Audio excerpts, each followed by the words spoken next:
Hey everyone and welcome back to another video. In today's video I'll show you TikTok profile lock. I'll explain you what lock means and how to remove it. Open TikTok.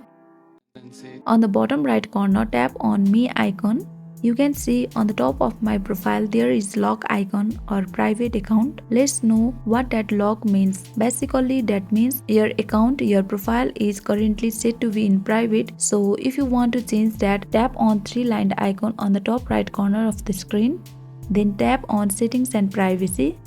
When you enter on settings and privacy, tap on privacy. On the top, you can see private account is toggle on. It means your account is private. Only users you approve can follow you and watch your videos. Your existing followers won't be affected. Basically, if you want to increase your followers and know who is viewing your videos, then you don't want a private account. So you can toggle off, tap on switch. Changing that and turning off means now your account is public account. When you view your profile, you can see there is no lock icon and it has been disappeared, and this is how we remove locked account. Thank you for watching.